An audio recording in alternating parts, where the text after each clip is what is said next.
Hey guys, welcome back to another lyric discussion stream. This time on Big Thief's latest album, Dragon New Warm Mountain. I Believe in You. There it is in the back. Pretty cool cover. I like the drawing. So this is a live stream, so skip ahead down below in the chapter section to track 1. This is just an intro as I'm waiting for people to join. So it's going to be an interactive thing some of the time. Chat might have something to say about some of the lyrics. So we're going to give them 2 to 3 minutes to show up, and then we'll start. So again, just click on the chapter below to skip straight to track 1. This is just my waiting for people to join intro section. But yeah, so we're going to do this for 2 hours. After 2 hours, my brain kind of logs off. So, my brain just kind of dies. So we're going to see how many songs we can get through in 2 hours here. It's a double album, so we're definitely not going through the whole album. Geez Louise. I saw them play a few months ago, by the way. It was a really good show. It's the best show I've seen lately. I saw Beach House, which I liked, Courtney Barnett, which was okay, and The War on Drugs, which was okay too. But Big Thief was definitely my favorite so far. I don't really go to concerts, which is funny considering how much I love music, obviously. I've just never been into the whole concert thing, as strange as that might sound, but it's the truth. I like recordings. I like captured moments in time, which is what recordings are to me. Because the song can sound completely different live or on another take. That's just how it is. But, there are live albums I really like. So had I gone to those concerts, I probably would have loved it. But, yeah, in general, I just like recordings. I like going through recordings because you can share that experience, which is what appeals to me, right? If everybody has the same equipment, same headphones, CD quality file, volume up to a certain degree, and everyone's got the same setup, right? It's going to be the same experience for everyone. The only difference is how the person, or what the person thinks of it. So anyways, we got about 15 seconds, and then I'm going to start the discussion here. Let me just make sure that I'm live, because that would be a disaster if I wasn't. All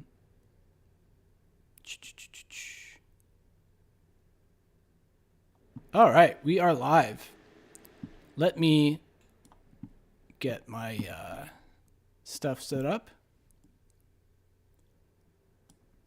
Okay. All right, let me just get the window all sorted out here.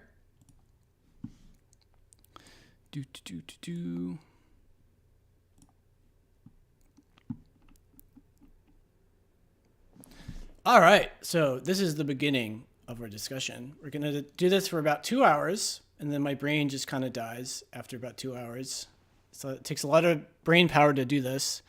But anyways, so yeah, this is Dragon New Warm Mountain, one of my favorite albums of, 2021? Definitely love it. I'm a Big Thief fan. So anyways, let's talk about track 1, Change. One of my favorite songs. All right, let's wait for the site to stop freaking out here. All right. Verse 1 of Change. Change like the wind, like the water, like skin. Change like the sky, like the leaves, like a butterfly. Okay. Nothing going on so far. Would you live forever, never die, while everything around passes? Would you smile forever, never cry, while everything you know passes? Now, I love this part because it gets me thinking of a couple things.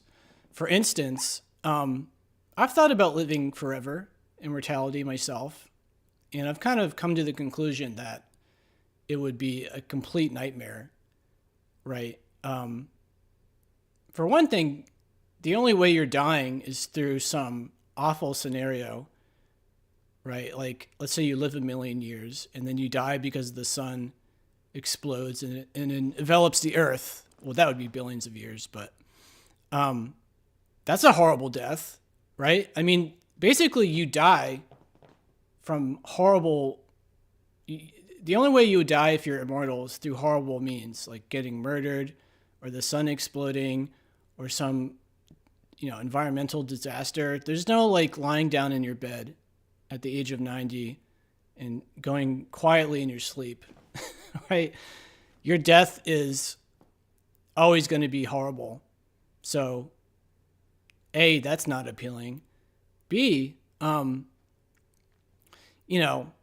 obviously that would imply that everybody else is immortal, because if it was just you, then all your friends would die. They would grow old and die. Your lover would grow old and die. Your kids would grow old and die. And you just constantly be going through these awful cycles of emotion every 80 years, let's say. I mean, that doesn't sound like fun. So that's another notch against immortality. But I also like what she's talking about when she says, well, would you smile forever, never cry? So would you choose a life where there's no negativity involved? And I feel like humans go through periods of normalization where we've had a rapid change and then it makes us feel differently. But then after a while, we get used to it. It's normalized, right? It doesn't really matter what it is. It could be a breakup, could be like making a bunch of money, could be any number of things. And in my opinion, the good stuff in life is only really the good stuff in life only feels good when you've had the negative stuff in life, right? When you've gone through a breakup and how awful that feels, and then you find someone new and you fall in love with them and marry them and have kids, right? You remember, hopefully, the opposite side of the coin, and you're able to hopefully appreciate life better because of that. And I can't imagine living a life where zero bad things happen to you, right? How would you appreciate life? How would you, maybe you still would. I don't know, right? Nobody has ever lived a life with zero negativity. Something is always going to happen that you don't like. And, you just got to be ready for it. So, if it was even possible to live a life with zero heartbreak, like your parents never die, your friends never die in an accident, or you're rich forever, or whatever it is, is that better? I mean, maybe you could argue that's better than having no negative aspects to your life. But it's kind of like love. It's kind of like relationships where, you risk the breakup to feel the opposite awesome end, which is falling in love. And, you feel like they're your soulmate and you marry them and have kids and stuff and grow old together. You risk the entire negative end of the deal to get the good stuff. So this is why I believe a lot of rich people like to gamble, is because, like, I watch poker streams a lot. I love playing poker. I love watching poker streams. And there's all these streams of like people with millions of dollars and they're gambling millions of dollars on the table. And it's like, why are they doing that? What's the point of that? They're already rich. And the only thing I can think of is, when you're rich and you have so much money that you don't need to work again ever, then basically you're chasing any thrill that you can find. So gambling is the easiest thrill, right? You could lose tons of money over like a stupid decision, right? Someone goes all in in the poker hand, and then you call with like a medium pair, like an okay pair, and you lose. I mean, that's kind of a high, right? That's definitely a high. Well, when you win, it's a high. When you lose, it's also a kind of high, you could argue. Because when, like, let's say you're worth $100 million and you lose $1 million in a poker hand, right? What other parts of your life are going to allow you to experience that much of a low if you're that set for life, money-wise? Not many things, right? You're kind of coasting through life. And, oh, what's up, Jack? Jack says, this is the vampire's lament. What does that mean? Oh, yeah. Sorry, vampires live forever. Exactly. So anyways, like, even rich people chase negativity, which gambling, like I said, is an easy example of that, where, there's not much negativity going on in a super rich person's life. But if they go gamble $1 million at the poker table and lose, that's a crazy negative feeling. Maybe it doesn't necessarily last, but it's kind of a high, I would argue. That's what gambling addiction is, I guess. Chasing that high. Anyways, let's keep going. Verse 2. Jack says, this is the same theme as Jason Isbell's If He Were Vampires. Cool. All right, verse 2. Death is like a door to a place we've never been before. Death like space, the deep sea, a suitcase. Okay, I love this because imagine you did live forever and you can't die, but there are things that do die. And there's the mystery surrounding death and what happens after you die, right? It's just so inconceivable for me and probably most people that when you die, you're entering a state of nothingness, right? You don't exist anymore, and there's no like, here I am thinking and looking out into the world and interacting with everything and having thoughts, all these kinds of things. But when you die, some would argue you're just reduced to nothingness. There's no thinking anymore. There's no viewing anything. And, obviously other people would say, oh, well, you have a soul and your soul goes to heaven or hell. But there's a mystery there as to what happens. And I can imagine being a vampire, let's say, who's lived 5,000 years or more, and just being completely bored with life, or on death rather, because you've been there, done that, right? You've been everywhere, you've seen everything, you've had everything to eat, right? Maybe you've lived long enough where scientists have figured out the entire universe. They've got it all down to a T. They know everything. Right? There's no mystery left. So, when you're some immortal person and you've lived 1 million years and there's no mystery left in the universe, the only mystery, there's only one mystery left, which is like what happens when you die. I mean, sure, you could be like, well, Cole, the universe is infinite. There's always going to be a mystery about exploring new planets. Or like, all right, relax. You're not wrong. But I would say in a general sense, if you were immortal, you would eventually get a feeling of been there, done that. and you're just kind of bored, right? When you know what to expect, you get kind of bored, or I do. So, death is like a door to a place you've never been before. It's kind of like a breath of fresh air if you think about it like that, right? It's like, oh, finally, I get to experience something new, possibly. That's the potential thrill, is like, oh, maybe when I die, like everything will be completely different, and I won't just be used to everything now because I'm dead, and who knows what happens when you die.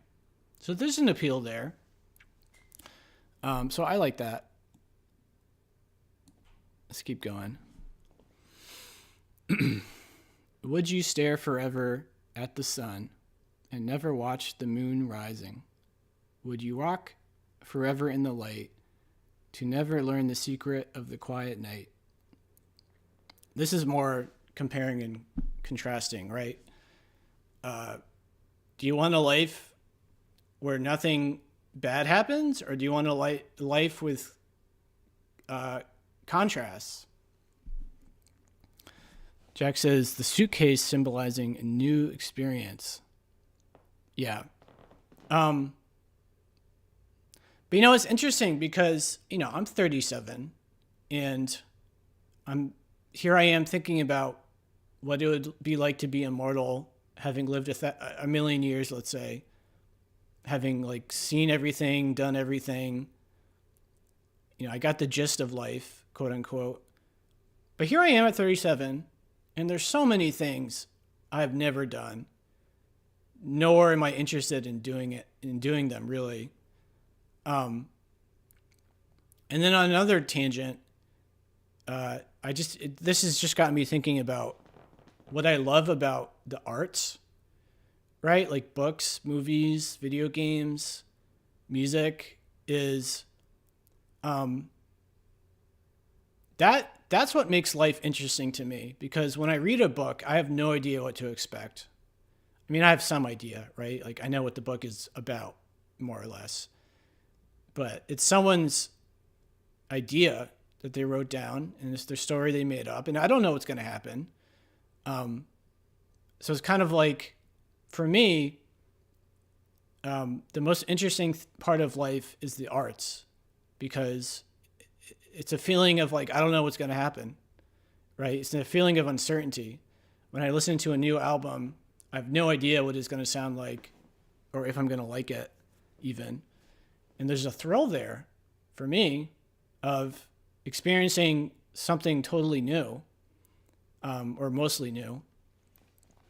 So I like that whole, that's pretty much why I'm obsessed with anything artistic, is because, like if someone makes a painting, that painting is not something I could make, and not because I'm a bad painter, but it's because I would have never come up with that idea of whatever they painted, right? I would have never,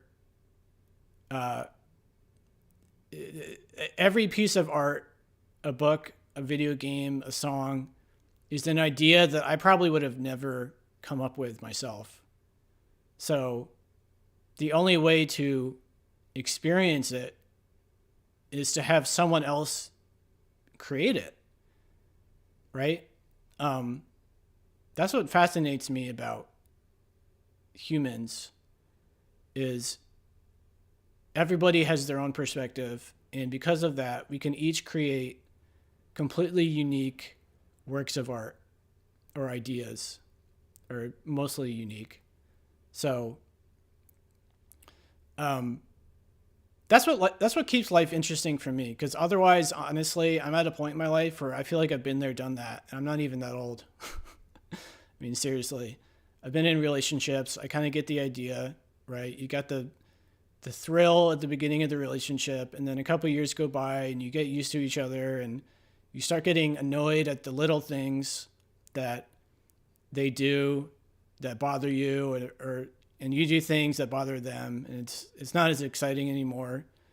You've tried all the different food the different cuisines, and you kind of get the idea. You're like, okay, this is what Indian food tastes like. This is what Chinese tastes like, etc. And it's like, for me, even at my tender young age of 37, I just I'm kind of bored with life. Despite the fact, like I said, there's still a million things I haven't done. Like I've never scuba dived, but I also don't want to.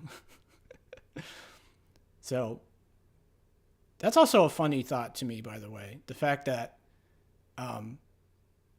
there are so many things in the world that I could do. I could learn a new language. I could spend a year learning French, but give me an infinite amount of time and I probably will never do that. Right? It's kind of like, I've been thinking about infinity. This is my math tangent for a second. I've been thinking about the idea of infinity and how,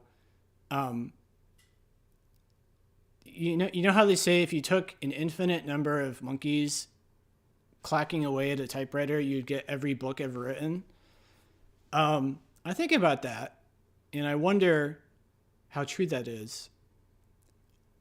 I think it makes more sense digitally if you think of like a song file, let's say, as a series of ones and zeros, which is what they are, an extremely long series of ones and zeros. I mean, I would argue that you could make any song, like let's say Led Zeppelin never existed. Well, you could potentially create every Led Zeppelin album if you just found the correct order of ones and zeros for the file. Right? I mean, if that's all it is, if a Led Zeppelin album or a song file rather is just ones and zeros in a certain order, even if there's like a million of them, that's still a concrete fact, right? It's like, it kind of, honestly, it kind of makes me wonder about the world and how unique anything is, right? Like, I was just talking about how I love the arts because it's like only Led Zeppelin could have made those albums. But then I'm also arguing that if my, if my Stairway to Heaven song file on my iTunes is just ones and zeros in a certain order, then you don't even need Led Zeppelin to make that song, arguably, which I find fascinating. But, I kind of wrestle with like, what does that mean exactly? It almost feels like crypto keys, crypto wallets. What I mean by that is, like if you're into crypto and you buy crypto and you have a crypto wallet, you have keys for your wallet, and your keys are like impossible pretty much to figure out, to unlock your wallet. So to me, it's like pieces of art, a song, a painting, a book, is basically the equivalent of, this work of art has always existed, theoretically, right? Let's take a book. So The Grapes of Wrath is a series of words organized in a specific way. And theoretically, anybody could just, like with the monkeys typing on the typewriter, anybody could just eventually get to those combinations of words. But what people do, like what the author is basically doing, this is going back to the crypto thing, what the author is basically doing is that individual person is like the password to that book, right? Because unless you're prepared to type on a keyboard infinitely, for an infinite amount of time to arrive at the end product, you need a password, which is the author in the author's life experience, to get that book quicker. Does that make any sense? I'm going deep philosophically right now, but that's how I look at it. It's like every work of art is essentially essentially exists in the abstract sense, but it's the artist who has like the password, the crypto key password to unlock that piece of art for everybody. That's how I kind of look at it. That's me going on a deep tangent there. All right, let's move on. What's up, Tommy Lee? Oh, Tommy Lee is my favorite Super Metroid and A Link to the Past randomizer speedrunner. I watch him on Twitch when I'm going through new music. He's awesome. All right, verse 3. Still like a stone, like a hill, like home. Still, what I find is you are always on my mind. So I like this because it's got me thinking about the absurdity of relationships, because, you know, she's talking about how someone's always on her mind. Yeah, well, that person is only on your mind because you met them and then presumably fell in love with them, I guess. Or maybe they're just a good friend. Either way, you're thinking about them. And to me, it's a little absurd that, you know, you could go your whole life having never met one of your soulmates. I believe in multiple soulmates. So, like, for instance, there's probably tons of people in my town who are potential soulmates that I don't care about at all right now because I've never met them. But if I do meet them, you know, now I have feelings for them, and now I'm thinking about them. And it's like, to me, it's an absurd idea that, you know, like it's kind of like ignorance is bliss, right? If you don't know about them, then you can't think about them and you can't be sad about it, right? It's kind of like, all right, Tommy Lee. Thanks, man. So in other words, like, I just find it funny how you only miss things when you knew about it in the first place, right? So, like, for example, there's probably plenty of songs that I would really love if I just heard them. And let's say I hear it, and now I love this song.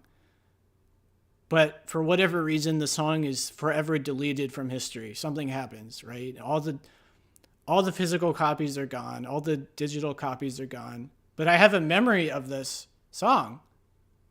And it's like, so I feel sad about it because I love this song and I can never hear it again other than in my brain with my thoughts.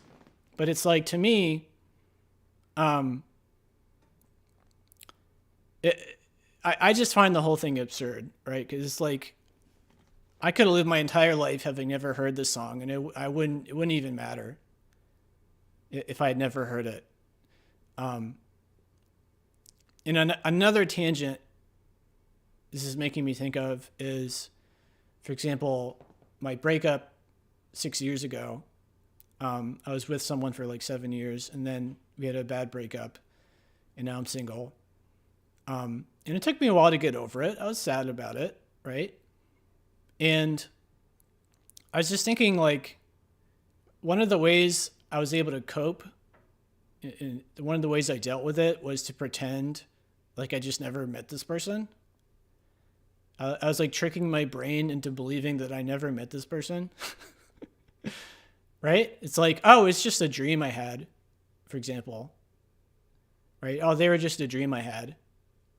Now, obviously, there's plenty of real world consequences to having known them and dated them and lived with them and all these things, right? But like in a general sense, you could trick your brain into believing, oh, I never even met this person. They're just imaginary.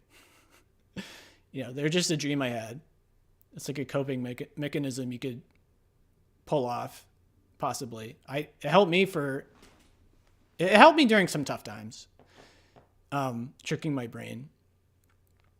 But I just like the idea of ignorance is bliss, because it's so true. Like, there's probably a million things I would be sad about right now if my life had gone any differently, if I had like gone to that party instead of this party or whatever.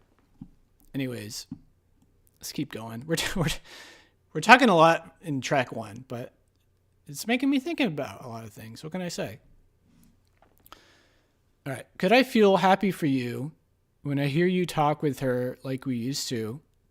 Could I set everything free when I watch you holding her the way you once held me? Could I feel happy for you when I hear... So again, this is making me think of the ignorance is bliss aspect of relationships, where, you know, she's sad about her ex, and now she's seeing or hearing about her ex being with someone else. This is really tough for anybody, right? Let's say you haven't seen their Facebook page in a year, and it's 3 a.m. and you cave in and you look at their Facebook page and you see that they're married and have a baby. It's like, oh God, it's not what I wanted to see. But again, with ignorance is bliss, right? This is making me think of like, well, if I had seen these two people together and I had never dated this person, you know, I just feel happy for them, right? I wouldn't have any of the other feelings. So again, you can kind of trick your brain into just saying like, oh, well, let me just pretend like, you know, they're a friend of mine and, you know, I'm happy for them because they found someone, right? I mean, I understand that this is like not an easy thing to do, to trick your brain like that, but it's something I've done before to feel better, like I was saying. Anyways, verse 4, change like the sky, like the leaves, like a butterfly. Okay, this is more of the same. Oh, that's that song. All right. That was a fun one to talk about. All right, track 2, Time Escaping. Let's see how many songs we can get through. Good Lord. All right. First one of Time Escaping. Love this song. Electric waves, a rush of energy, silent river pouring backward eternally, through the phase and touch of entropy, old age in the beginner, to hit the stage and blush wild laughingly, crush the rage and rush time tappingly, call the names so much rapidly. All right, this one is way harder. Time Escaping. We know she's talking about entropy, and I've been thinking about entropy a lot lately, because entropy is that, like, basically, isn't that like that the universe will be disordered? It grows into disorder, and, you know, over time, the universe will become completely disordered. And yet, at the very beginning, at the Big Bang, or the Big Bang rather, the entropy was like the complete opposite of that. It was like everything was together. And you kind of wonder, like, well, if the natural way of things is entropy happens and everything's disordered and chaotic, then how is there ever a point where everything was all together and the entropy was like the complete opposite of what it should be? That's a thought. But other than that, I'm not sure what she's saying yet. Let's keep going. Dissolving into thin air, turning the 2 fork taped up television into tunnel vision, taking the new fork tactile as a revision, working the revision. Well, I like the idea of looking into the television as tunnel vision, because, this is just making me think of how we all kind of have our own version of tunnel vision, where we only expose ourselves to certain things, right? I would argue, I don't think it's crazy to argue that we all have tunnel vision to some degree, right? There's only so many things that I experience which affects what I think, right? I was born in a certain area to certain parents. I'm a certain race, ethnicity. I was born in a certain country. My parents had a certain amount of money. I went to a certain kind of school. I have certain interests that I keep up with and others that I don't keep up with, right? Like I don't watch the news, for example. I don't read the newspaper. I don't watch the news. Maybe I'll hear about something on Twitter or someone will be talking about something. But like in a general sense, there's a million things that I am not experiencing or thinking about. And that's kind of like my version of tunnel vision. I think we all do this where in like the worst is if you're somebody that doesn't ever stop to consider someone else's point of view, right? I try to do that to the best of my ability, but I guess it's kind of hard to do that for some people, to take a step back and, you live your life a certain way. You have your beliefs, you have the things that you like to do or that you have to do. And it affects how you go through life. But you have to understand that the world is full of people who don't like what you like, who don't believe what you believe, who have to deal with completely different things. Like, I'm not in Ukraine, so I'm not going through a war, right? So I just like this idea from this verse about how we all have tunnel vision to some degree, you could argue. And so we have to always keep in mind that we don't have all the facts, for one thing. Jack says, entropy could be seen as a creative force. Without some entropy, forms persist indefinitely without regards to their surrounding environment. Well, so you've got me thinking about time. Time is just change, right? Essentially, time is just explaining change, more or less. I mean, I'm sure there's a physicist out there like, well, actually, time is really... Well, anyway, I'm just saying time to me is just change. And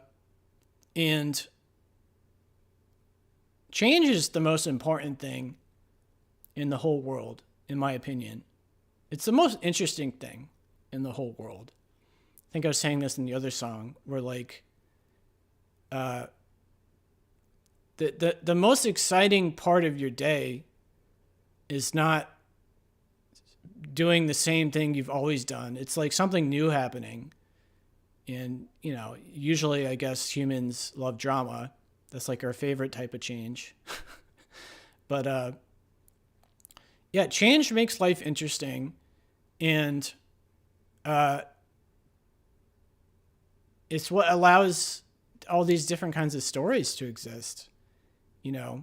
Why do we love watching movies? Because, we've never experienced what's going on in the movie, or at least not in the way that it's portrayed. So entropy is really essential to life and sanity in the creative arts. I mean, isn't it true that they say like once a rock band has made it, they kind of stop being good because they don't know what to write about anymore? Like, all their good songs were written before they made it big because their life was not, being famous and having $1 million bajillion dollars and dating some supermodel, right? They had way more interesting things to talk about before they were famous in general. I mean, this is not everybody, obviously, but it sounds like most artists struggle with this, where once they've made it, there's not enough drama in their life to make it easier for them to write a cool hit song or whatever, interesting song. Humans crave change. Now, we crave change, but we obviously don't want anything bad to happen to us, right? I mean, nobody wants to go through a breakup, or nobody wants to get robbed or mugged. Nobody wants to go through World War II or whatever, but we sure like to hear about it and read about it. Change is basically the reason you're not bored to death. Anyways, let's keep going here. There is no reason to go down alone through distortion's secret telephone. Separate, contact, separate, poison in the ether, swinging still, insistent pendulum, lavender, nettle, calendula, separate, contact, concentrate, trying. Oh my God, this is this song is very poetic and dense.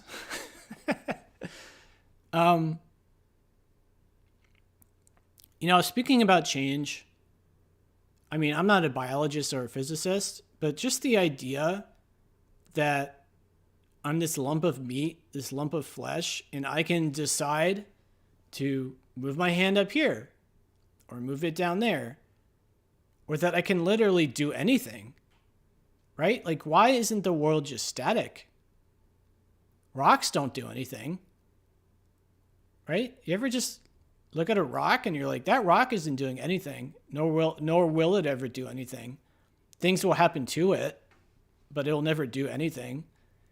And life is essentially the ability for the universe to, I guess, have free will, you might say. That's a whole argument. Is there such a thing as free will? Well, it certainly appears to be true. I mean, maybe it's just an illusion. There are people, I've been watching all these philosophy podcasts, and people are like, time is just an illusion. Free will is just an illusion. Basically, if you believe in free will, well, I was going to say, if you believe in free will, then you believe that the universe is not irreducible, or the universe is not reducible. However, quantum theory, of course, comes into play here, because that deals with probabilities, right? Quantum theory, as far as I understand it, is all about the fact that there's a probability of things being true. It's not like A or B. It's like there's a probability the particle is here or here. And so, because it's not A and B, I guess that allows for free will to be a thing, right? If the universe was just reducible and predictable, then free will can't be a real thing. So,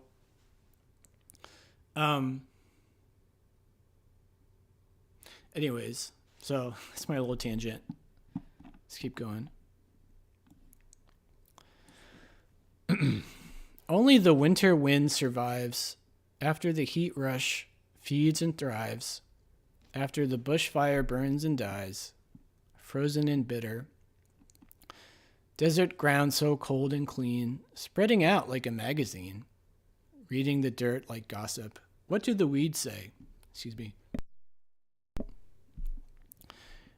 They say, everything, everything, everything falls through. Each dimension breaks in two, like the two hands clapping, like the two wings flapping. Everything, everything, everything for free, as it all eventually turns to dust and petal, molten rock and meadow. So what this has got me thinking about is more absurdity. The absurdity of life and of time. Like, what is the point of time? If time is just change, and change is like, okay, we had spring going into summer, into fall and winter, right? And then back into spring again.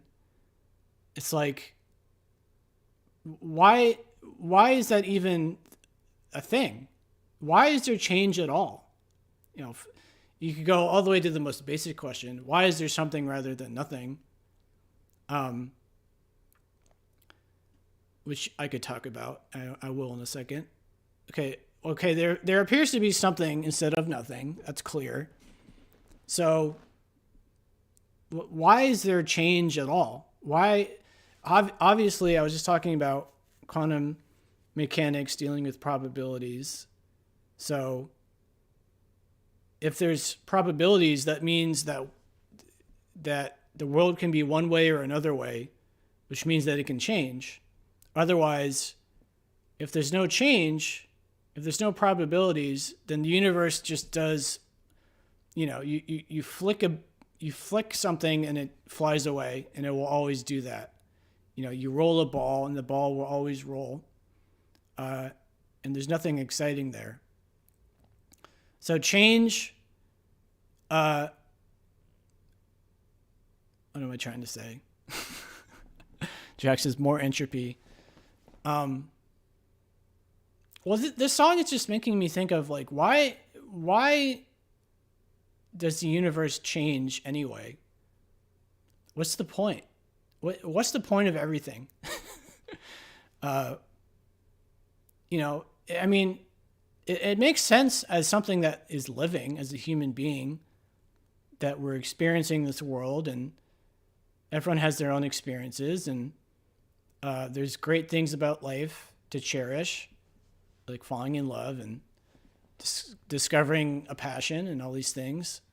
But for billions of years, there wasn't even life. So what was the point of the universe then?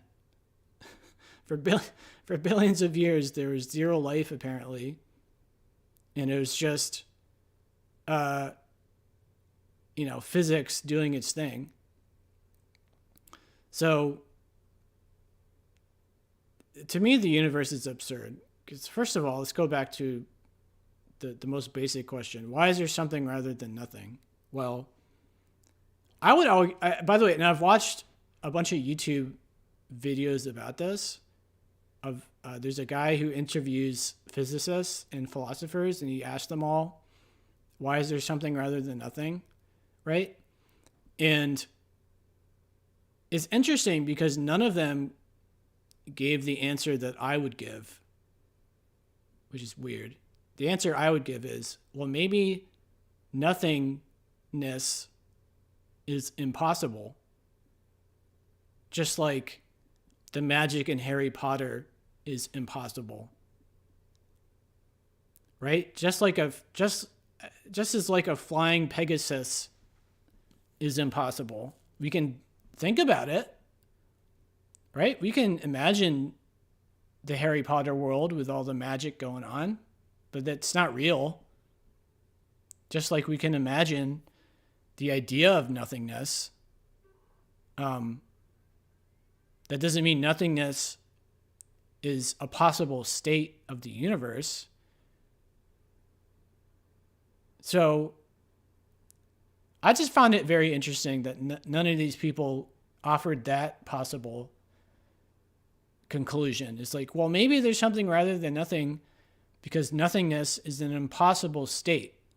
It's just something that we can like abstractly think about, like, oh yeah, nothingness. I mean, we like when you say nothing, we understand what that means to a certain degree, but that doesn't mean it was ever possible that there would just be nothing. I mean, the universe is crazy, right? There are people who argue that that time is infinite in both directions. There's infinitely a past and infinitely a future, which is also confusing as all hell. How can there be an infinite past. I mean, there's the Big Bang, but there could have people argue there was something before the Big Bang. But anyways, that's going a little too deep. All right, well, that's that song. All right, track 3, Spud Infinity, another favorite of mine. There's a lot of favorites on this record. It's a great record. What can I say?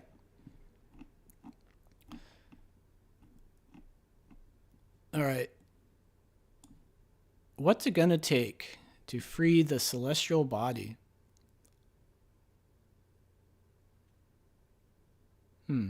Well, on first glance, it's not much of anything. But on the other hand, maybe she's contemplating God. And obviously, if you're religious, you believe God was all over the place 2,000 years ago, affecting this and that, talking to people, doing things, writing the 10 Commandments or whatever, causing the flood.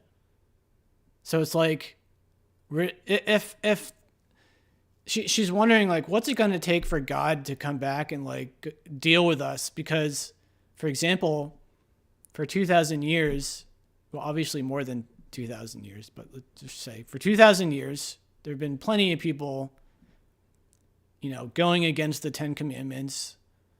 There have been, atheism has been run rampant in general. Like, religion is not as all-consuming as it used to be back in the day, right? There's plenty of atheists, like myself, and so it's kind of like, what's it going to take for God to be like, whoa, I need to intervene here. Jack says this should be a cure for thinking too much.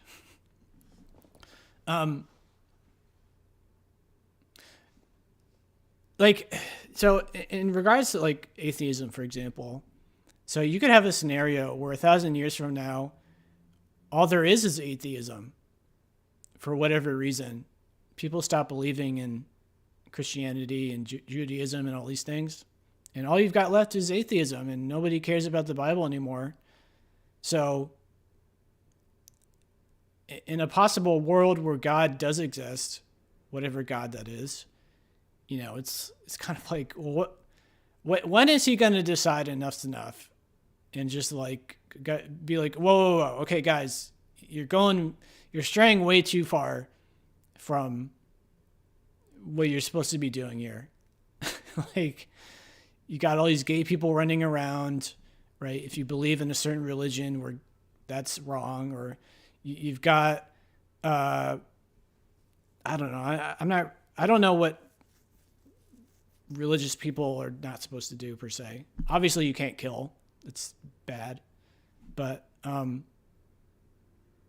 can't really think of anything off the top of my head. I mean, the number one thing being atheism, as I was just saying. Like, if atheism is becoming more and more popular, but then also God is real, and hell, let's say, is real, then how can you have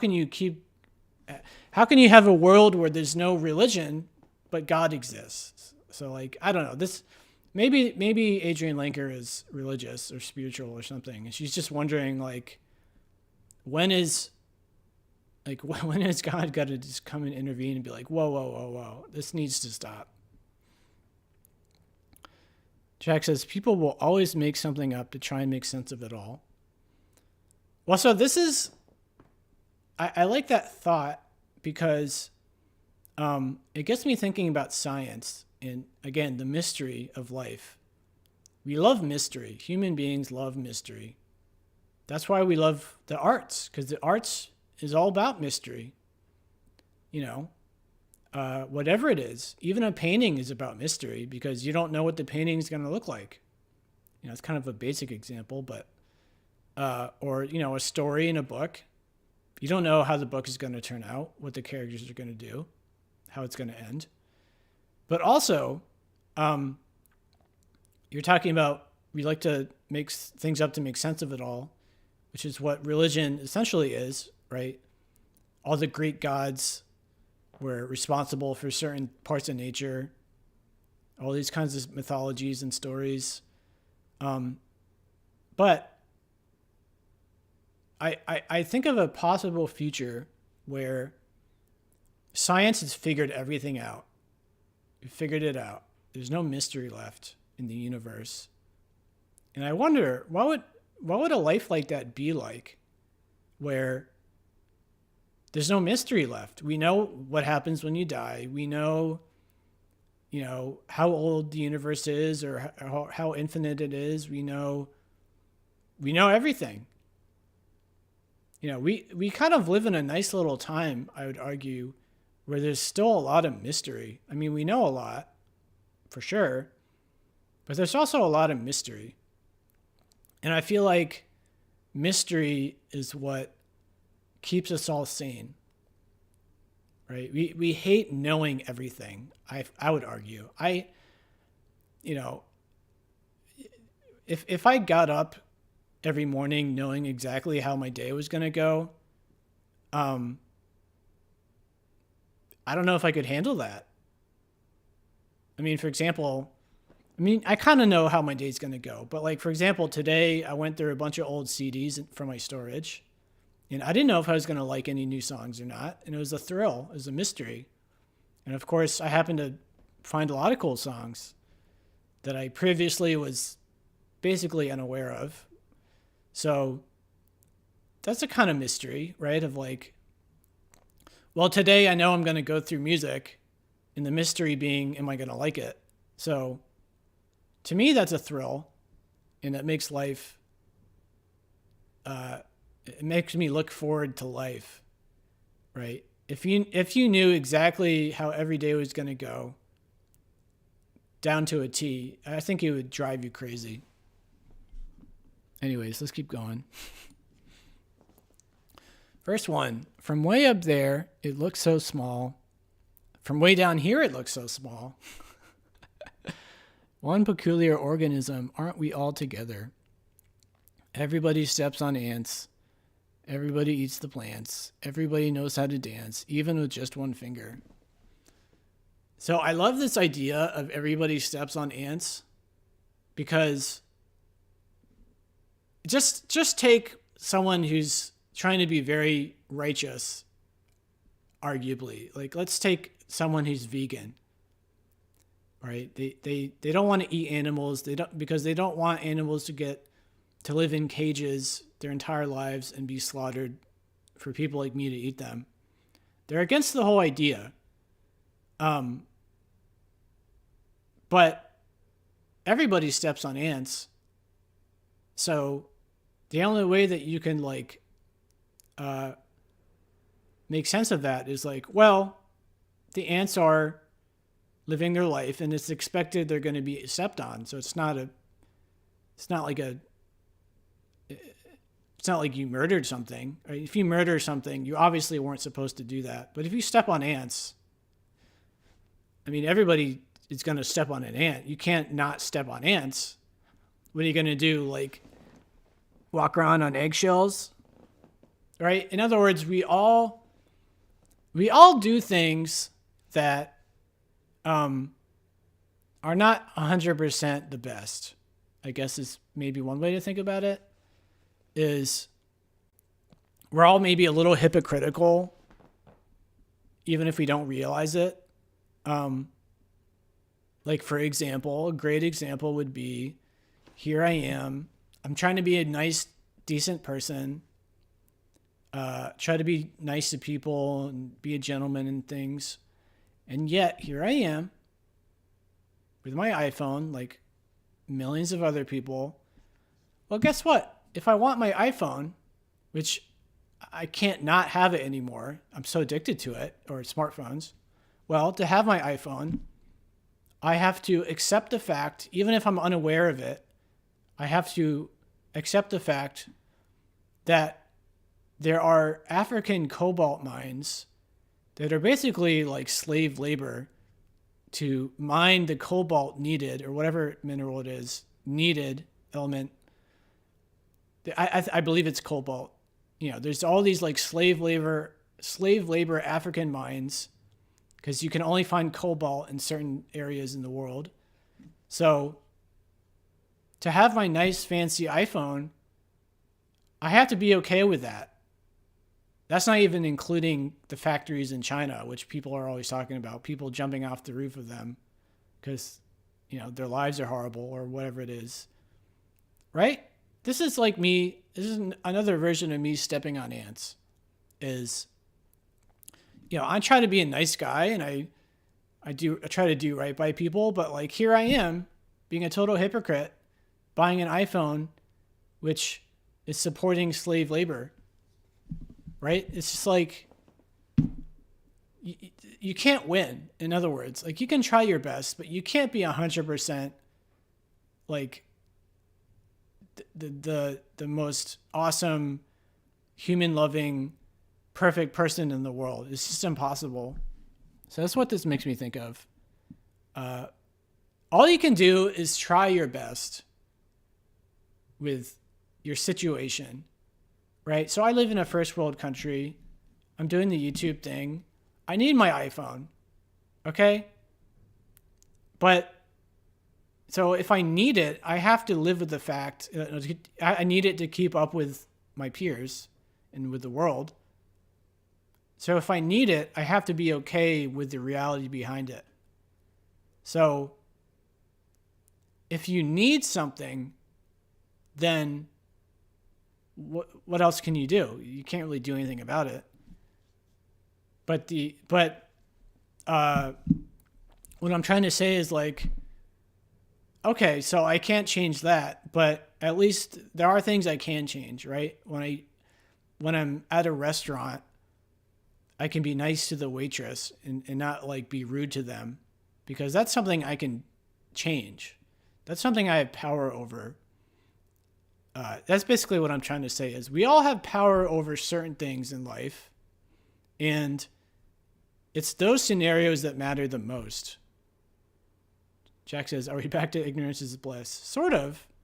I mean, what I'm saying is there are things that you can't really do anything about, and then there are things that you can totally do something about, right? Like going to a restaurant and being mean to the waitress because they're beneath you, because you have $15 million. And right, there are people like that. I've met these kind of people. There are people who are like filthy rich. They're born filthy rich from an old money family, and they just treat like the help so awfully. Like that person does not need to do that, but they are choosing to.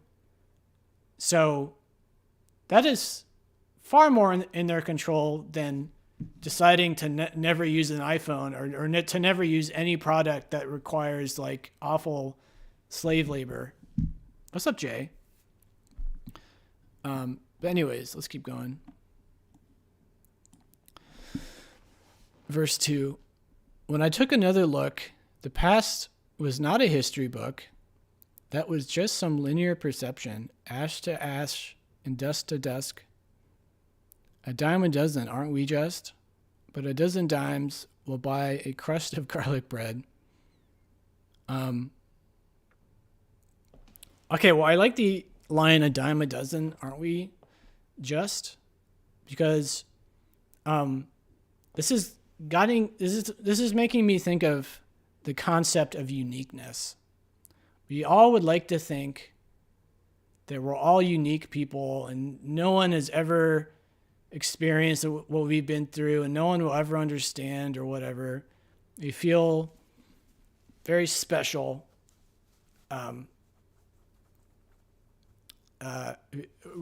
We all feel like we're special and unique, and we are to some degree, right? Earlier, I was arguing that the amazing thing about art, in my opinion, is it allows our uniqueness to be useful. Because, let's say you write a book. Well, only you could have written that book, essentially, unless you had an infinite number of monkeys on a typewriter, as we said, or whatever. But I like the idea that we we sometimes forget that we all kind of go through the same experiences, not exactly the same. And I like that thought because it allows us to relate to people. It allows us to step in the other person's shoe and consider their situation. That's the problem with racism, in my opinion. One of the big problems is it's so easy to fall victim to assuming this person can't relate to you because you're white and they're black, right? There's an obvious visual difference, or you're a man and they're a woman, and there's an obvious visual difference. And so it kind of encourages us to assume, oh, their life must be totally different, when the reality is not really. Maybe they have a different cuisine in their family, or they were brought up listening to different types of music or whatever. But in a general sense, we all have friends and family and lovers and what's up, Fabio? People are more alike than they're dissimilar, in other words. So, I just like that thought of trying to remind yourself that you are unique, but you're not as unique as you think you are, right? You're unique in a certain amount of ways, but in general, if you really take the time to do it, you can relate to other people, no matter how different they appear to be. You're Christian, they're Muslim, you're black, they're white, they're poor, they're rich, you're poor. Anyways. But I also like this line, the past was not, she says, when I took another look, the past was not a history book. Which kind of makes me consider how she's thinking about the idea of choices, right? It can be tempting to remember things you're not proud of, and you might be tempted to say oh, that was always going to happen, right? There's nothing I could do about it. It's easy to surrender to fate. In other words, it's easy to dismiss the power you have to make the life you want, right? I think a lot of people, I don't blame them. I do this, where I have certain tendencies, right? I'm kind of lazy, for example. So I could spend a lot of time making album review videos, pre-recorded, but I don't, because I'm kind of lazy, but also because I'm streaming every night, so it's a lot of work to do both. But that's just an idea. I could change that if I really wanted to. I could certainly decide to put more effort in. Everybody has things that they don't instinctually feel like doing. But, and you might say oh, I'm never going to be this because, and then you make up some reason of I don't know, whatever it is. I could never be a lawyer because it all sounds so hard because you have no experience with it. When the reality is you haven't even tried. Right? You haven't even started to read a law book, right? Maybe it's not as hard as it sounds like. Maybe, that is something I definitely think about, where I have a fear of the unknown. On one hand, I love the unknown. That drives my entire music research, is not knowing whether I'm going to hate or love the next album I listen to. That's a kind of a positive unknown. A negative unknown is like looking at someone successful who's doing something that looks hard, like let's say a surgeon, a neurosurgeon. Man, that sounds hard. They got to know a lot. They need a lot of experience in all these things. It's so easy to look at someone like that and be like, oh, that looks so hard. I could never be that.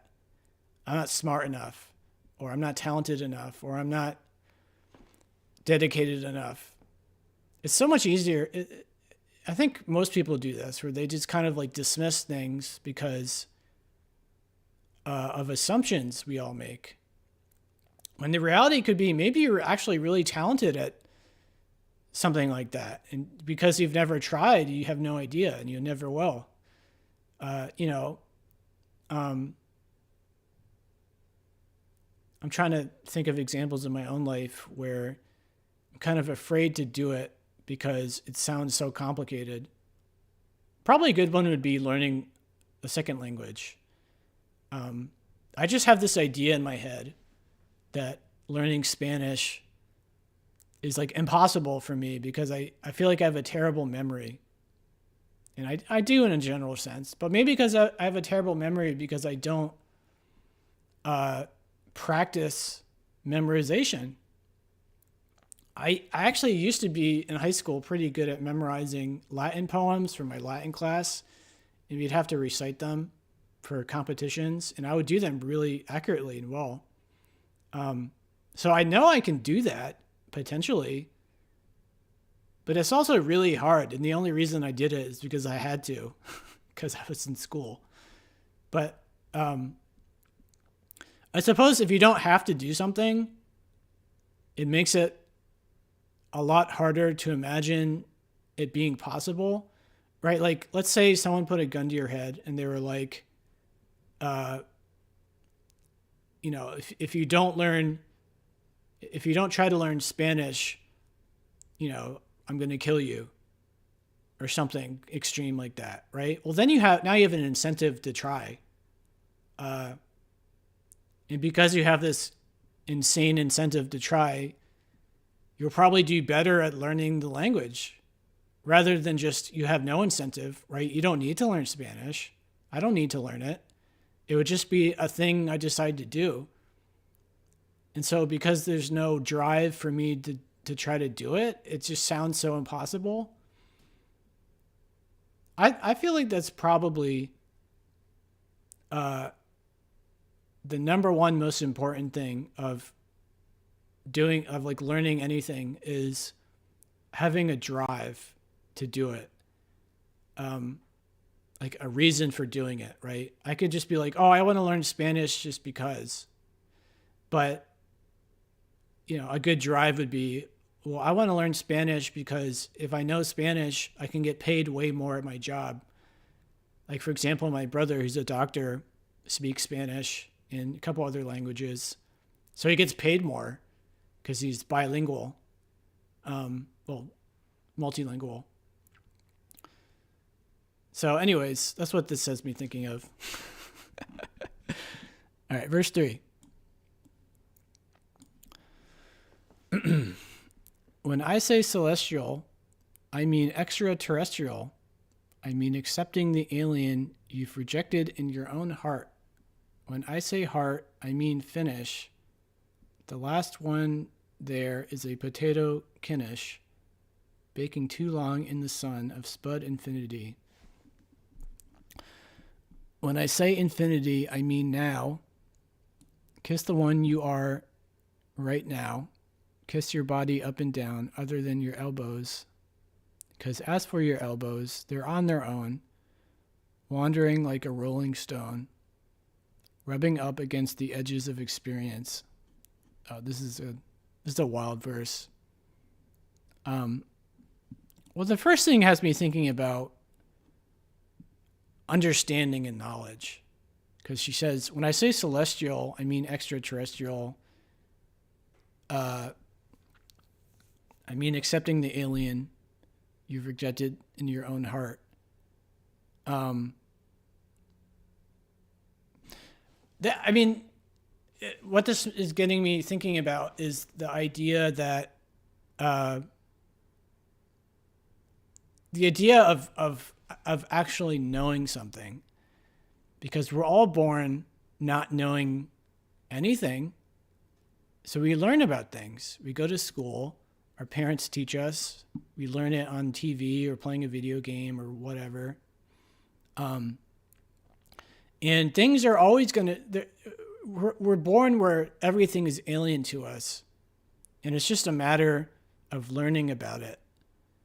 And if you kind of approach life with that mindset of like, everything is knowable, nothing is out of reach.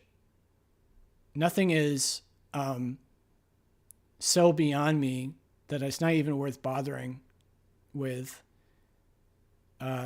It's kind of a freeing way to go about life, in my opinion. It's hard to have that mind state, but you can look at something as, oh, I'll never be able to do that, or you can look at it as, oh, if I apply myself, I could probably do it. But I think most people are afraid to do things that seem hard, understandably. But I also like this section where she's talking about your elbows are on their own. She says, because as for your elbows, they're on their own, wandering like a rolling stone, rubbing up against the edges of experience. So I'm going to go on a weird tangent with this one, because I think about the human body a lot and how absurd it is. I'm talking a lot about absurdity tonight.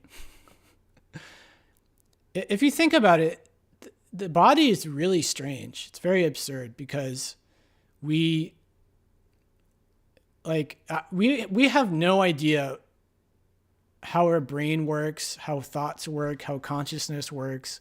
We have no control over our heart beating or what our cells do when we are injured and, the injury heals. We have no control over so many aspects of our body. It's just automatic, right? Like the one thing we control maybe is breathing. And even that we don't pay attention to. Although now you're paying attention to it, right? Now you're paying attention to breathing. But I'm just saying that like so much of our body is just automatic that we have no control over. And it's just doing its own thing. And it's kind of like, where does my body end and me begin? Does that make any sense? Or my body end and I begin. If I don't have control over most of what my body's doing, then what's really going on here?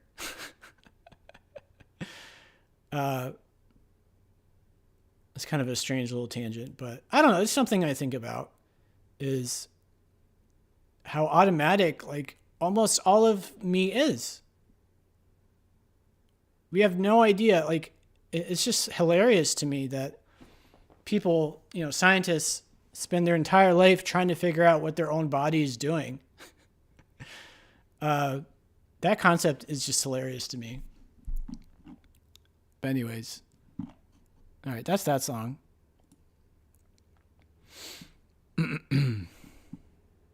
right, this is track 4, Certainty. Yeah, I should have got some water. I screwed up. Oh, I should have got water. Oh, well. Anyways, this is Certainty, first one. Name on the line, last request, pull the car over to find some rest, saying I love you, need to lie here, need to leave, living in the debt of make-believe, saying I owe you, crooked as a crow gnawing on dawn. Excuse me. Shadow from the grass and the dirt on the lawn. Why do I string you along?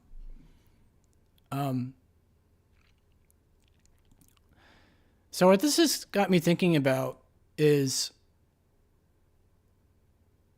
well, at least in regards to relationships, obviously there's that moment where you can't go back. The moment where you say, I love you.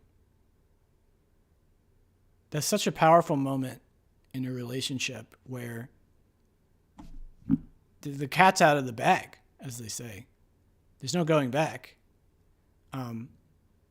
Even before I love you, it's like, you see some girl around. Maybe you go to the same coffee shop every day and you see a cute girl and you kind of both look at each other all the time and smile. And then finally you confess and you're like, hey, do you want to like grab a drink sometime? And obviously now you like her and she knows. I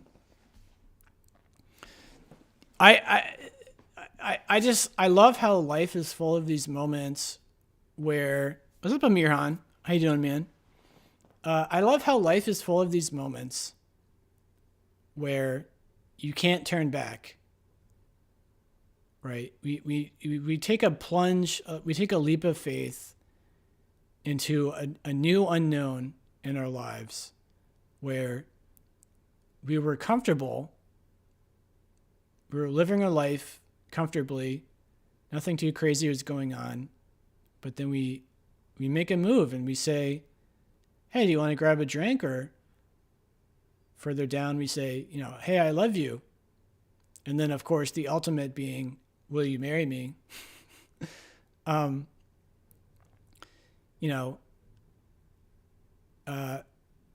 these choices are breathtaking because the result can be incredible or totally disastrous, right? I mean, it feels terrible to finally ask your crush out and then their entire body language in response is like, ew, no, right? Your life was totally fine.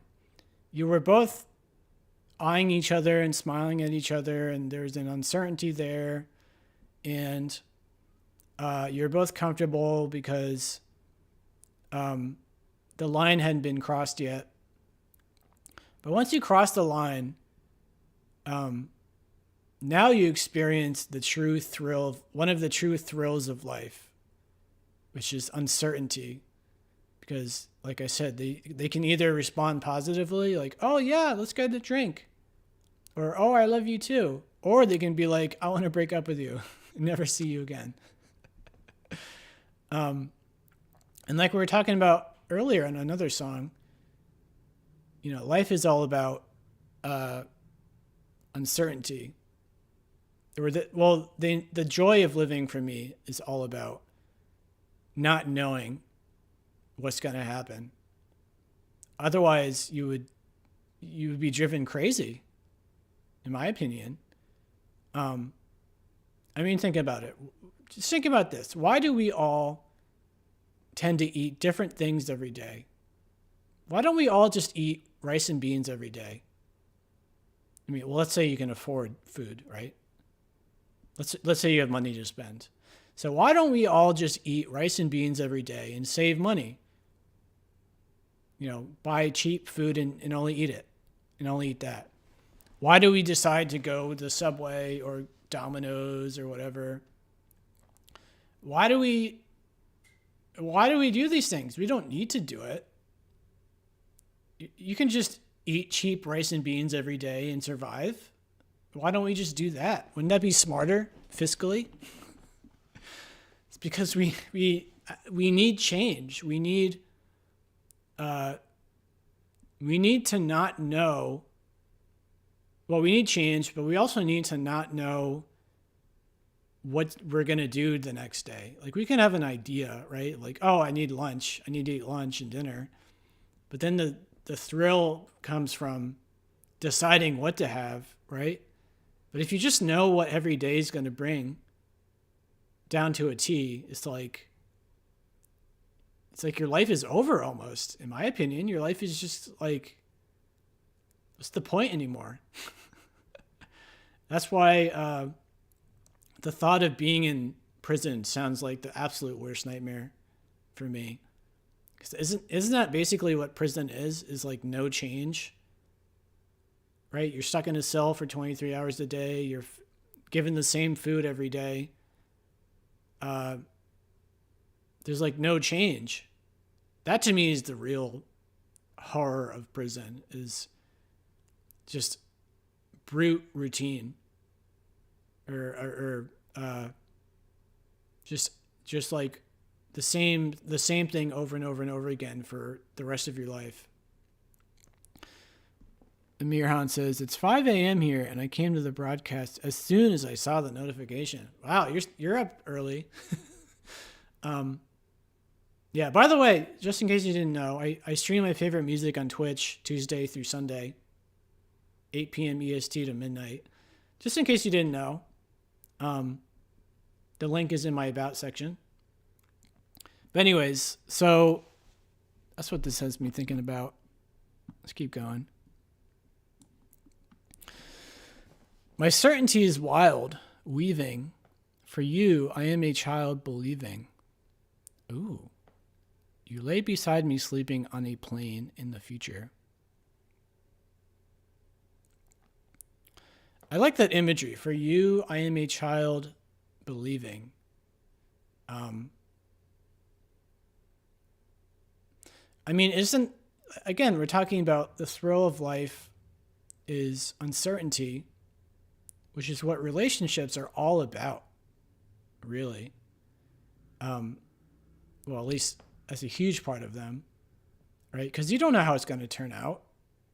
What if you start dating and you realize you really don't like this person's thoughts? Like maybe they're racist or they're really stupid, or they're mean, or they do like a million things you realize annoy you.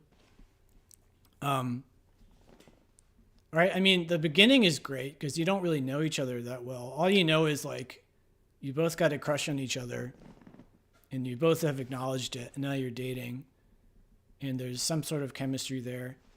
But I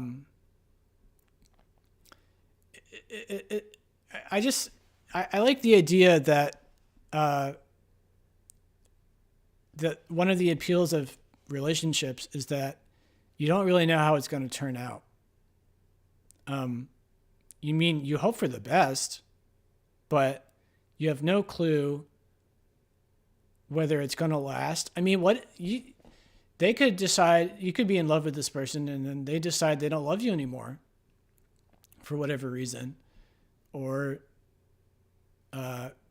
they could be in love with you and you don't love them anymore after some time. Which, by the way, is, in my opinion, one of the worst things to have to deal with emotionally, or that I've had to deal with in my own life, where you've had to well, there's two kinds. There's turning someone down, right? Someone has a crush on you and they really like you, but you got to turn them down because you don't really feel the same way. So that's terrible. But then also there's you've been dating for a while and you just don't want to date them anymore for whatever reason. And now you've got to break it to them.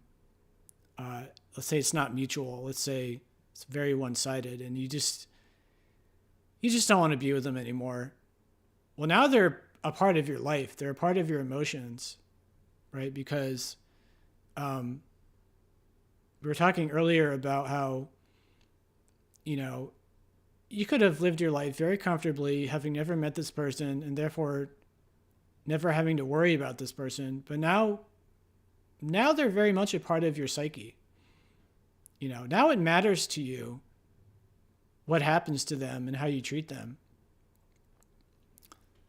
Let's read chat for a second.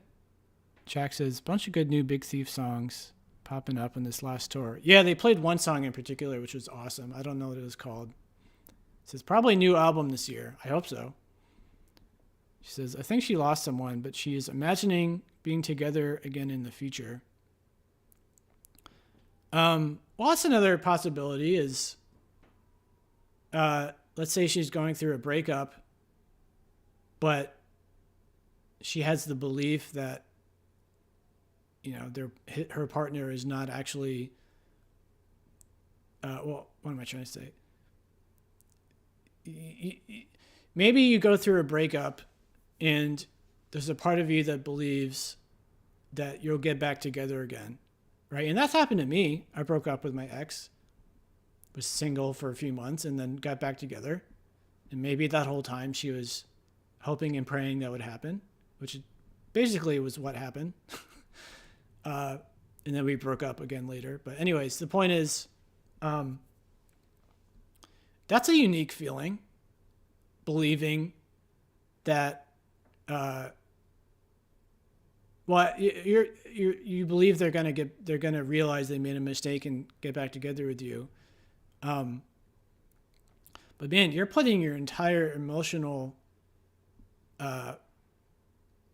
state of being in the hands of another person,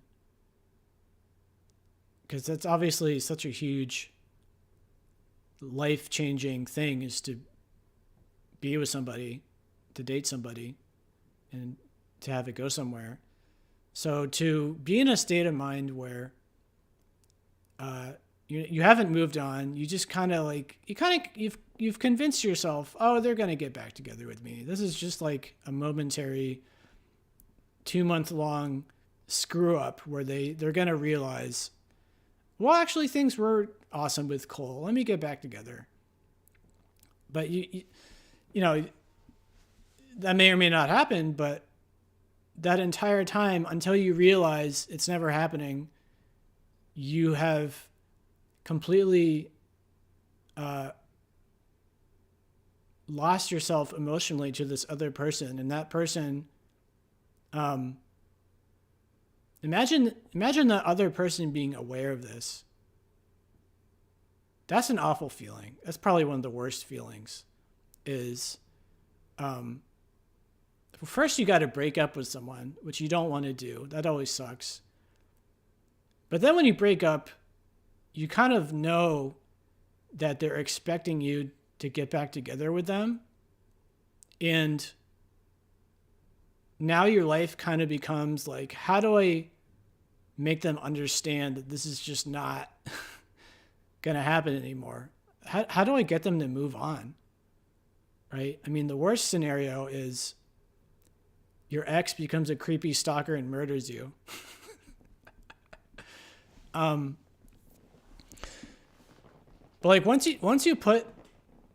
you dive deep into a relationship like that and you break up with a person after however many years or whatever, that's certainly a risk that you accept, is that your ex-lover refuses to handle it correctly and their life goes down the tubes, maybe even, right? They just can't get over you. And so they have trouble forming any new relationship because they're still so emotionally invested in you. But from your perspective, you're like, you've already moved on and you just don't understand what the deal is here. Like, why can't they just get over me?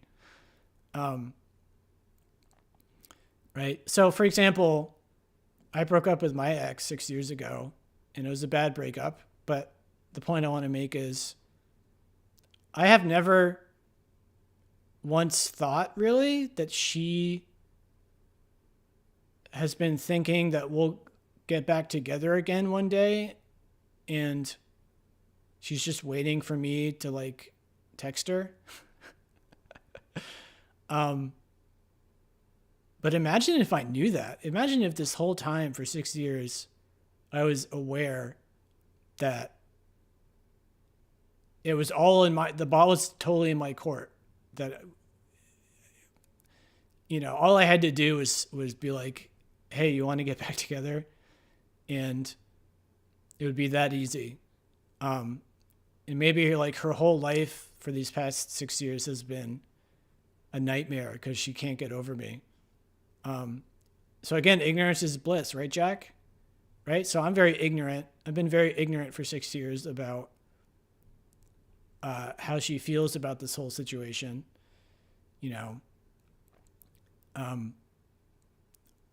speaking of ignorance is bliss, I feel like ignorance, being ignorant, we are all ignorant of so many things that if we actually were to think about all the things we're ignorant about, it might drive us crazy, right? Like with the iPhone and the African cobalt slave operations, right? They have these like, basically like, they're basically slaves. They're working for like 10 cents a day or something, some crazy low amount to mine our cobalt to make these iPhones. There's like a million things like that if we were to think about all the time, we wouldn't be able to function.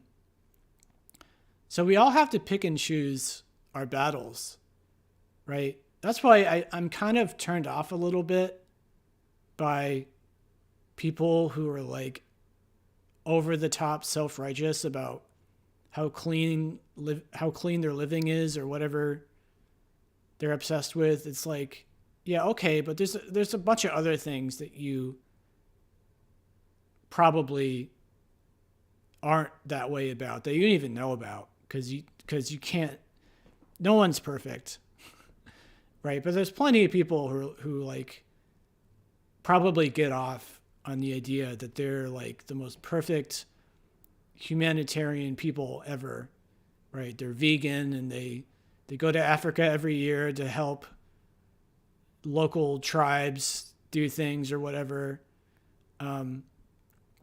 Yeah, Jack says if you weren't somewhat ignorant to this stuff, you'd be paralyzed. Exactly. So,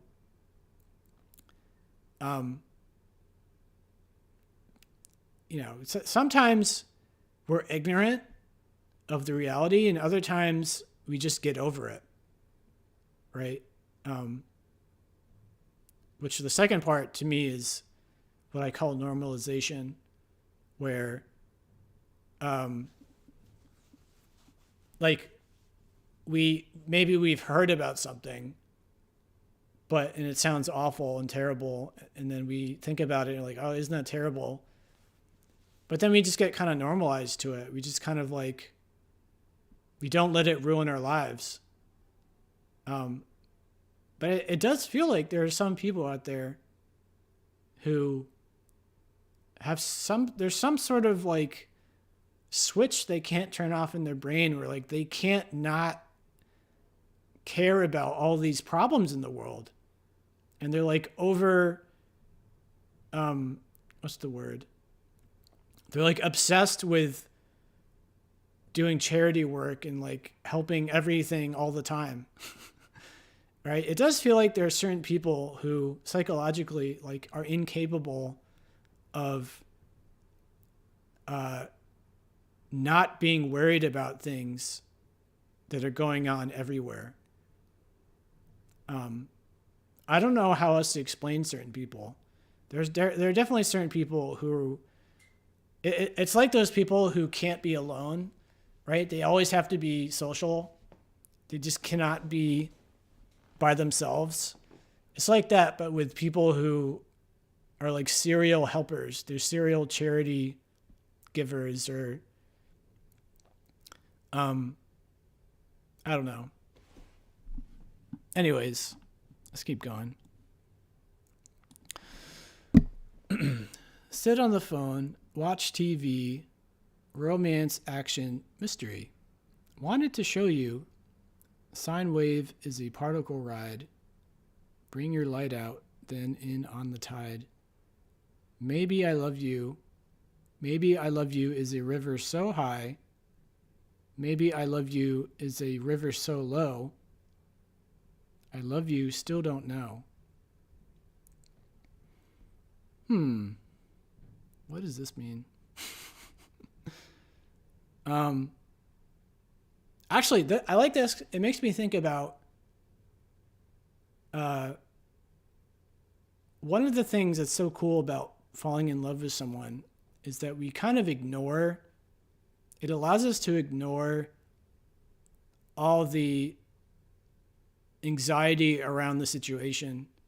All we care about is that we love this person, and then everything else is kind of like, we'll deal with it when it comes. Because when she says, maybe I love you is a river so high or so low, it's like she has no idea what this journey is going to be like. It could be really tough or it could be really easy. But, being in love allows you to meet the challenge, so to speak, way easier than if you weren't. So it's like an incentive, right? Like I was saying earlier about, well, maybe I would actually learn Spanish if someone put a gun in my head and they're like, try to learn Spanish in a year or I'll kill you. Right? That's an incentive, obviously. So love is kind of an incentive in a way. It's like, you both love each other. So figure out how to deal with life now. Like get a house, get kids, get a better job so you can support the family. It's an incentive to do hard things. In other words, I would argue it is. It kind of sounds like that's what she's saying a little bit, is love is the great incentive for dealing with tough situations. Right? I mean, imagine, a gay person falling in love with another gay person at a time where it was especially not a good thing to be doing that, or in a country where it's illegal and you get the death penalty, which is still a thing some places. So that's a scenario, right? Where you're in love with another gay man and there's obvious hardship, like super hardships because of that you're going to have to deal with at some point. But because you're both in love, you kind of like have this incentive to try to conquer all possible issues, for lack of a better word. Does that make any sense? I mean, that to me would be like the ultimate version of this, right? I mean, that's been true throughout history. Gay people falling in love in places where you could literally be killed for doing so. It's kind of like, well, why even bother if that's going to be your fate? Possibly, right? Well, love does that to you. Love allows you to meet insane challenges, in other words. All right, let's keep going. This is the same. All right, that's that song. It's called Certainty. So there's a lot of talk on this album already about change and certainty and the idea that we as humans crave uncertainty. We crave mystery. We crave not knowing what's going to happen, for good or bad. It could be bad. Could be you fall in love with someone and they're like a drug addict. They become a drug addict or something. And now you're in love with someone who's a drug addict, let's say. And you watch them ruin their whole life. You watch their health go down the tubes. And God, how painful must that be? Right? Or like they're an alcoholic. You marry someone and they become an alcoholic and you feel utterly powerless. Like there's nothing you can do to help them. But at the same time, you're in love with them and you hate to see them ruin their life. Right? That's like one of the worst scenarios. And we all accept this unknowingly. Like we don't know what our partner is going to be like 10 years from now. I could marry some girl and in 10 years they become an alcoholic and I can't do anything about it. And then it's all on them to change, right? That's the classic problem with drug addicts and alcoholics is, it doesn't matter what you do, basically. It's all about, do they want to change? So,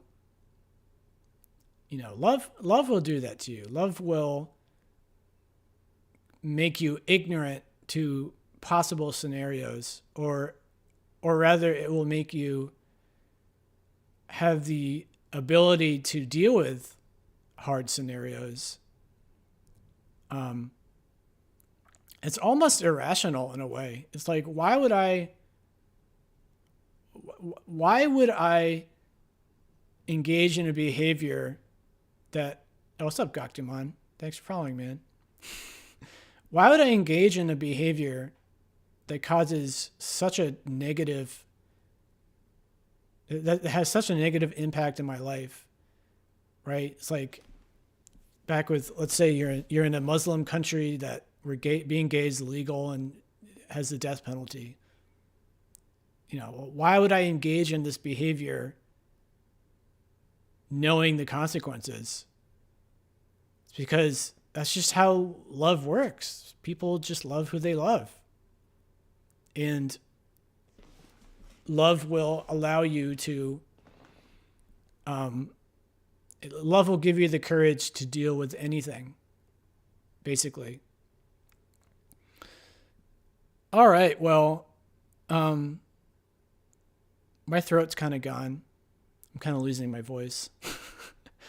We're about, I don't know, almost 2 hours in. We've only talked about 4 songs, but we said a lot. I mean, there's way more songs left that I could talk about. But, this is just a nice little conversation. And however many songs we got through. So I guess we only got through 4. But yeah, I'm kind of losing my voice and my brain's kind of dying down a bit. So hopefully you guys enjoyed my thoughts. Hopefully it made you think about life and all sorts of stuff. And who knows, maybe one day I'll do more of the tracks on this album. We'll see. But yeah, so thank you everyone for watching. Hopefully you enjoyed yourselves. And I'll see you on the next video.